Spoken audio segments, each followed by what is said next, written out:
X plus 1/x সমান সমান 3 হলে এইখানে যতগুলো কোশ্চেন আছে সবগুলো কোশ্চেন ক্যালকুলেটর দিয়ে করা যাবে।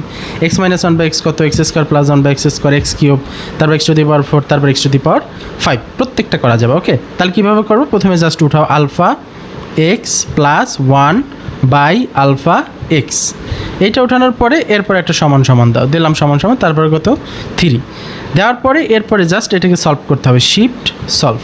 ওকে, এরপরে এখানে একটা মান দিয়ে দাও। আমি বলি যে সবসময় এই বীজগণিত করার ক্ষেত্রে 2 দিতে হবে। ওকে, অন্য মান দিলেও হবে, বাট আমি 2 দিই।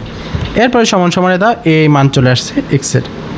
এখন জাস্ট তুমি কি করবা, এখান থেকে এসি দিয়ে দাও। এই যে এক্সের যে মানটা আসছে এটা কিন্তু তোমার এক্সের মধ্যে সেভ আছে, তুমি যে আলফাই দিয়ে এক্সে দাও, দেখো সমান সমানে দাও, দেখো ওই মানটাই কিন্তু এখানে সেভ হয়ে আছে। ওকে, তাহলে এইবার তুমি কি করবা, এক্স মাইনাস 1/x করবা। তাহলে লেখো যে আলফা এক্স মাইনাস 1/α(x), শেষ।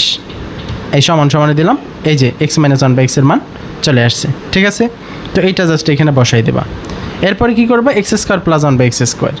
এখন লেখো যে x square alpha x square plus 1/α(x square.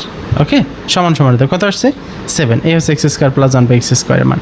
এরপর কিউবটা কীভাবে বের করবা, জাস্ট এইখানে এডিট করে দিতে পারো, এখানে টেনে তারপরে এখানে জাস্ট কিউব দিয়ে দাও, এই যে কিউব, তারপরে হচ্ছে এখানে কিউব দিয়ে দাও, এই যে কিউব দিয়ে দিলাম, সমান সমানে দাও, কত আসছে 18। ওকে, তারপর হচ্ছে এক্স টু দি পাওয়ার 4, এখানে 4 দিয়ে দাও, এই যে 4, তারপরে হচ্ছে এইখানে টেনে এখানে একটা 4 দিয়ে দাও, এই যে 4, এই যে এক্স টু দি পাওয়ার 4 47 আসছে।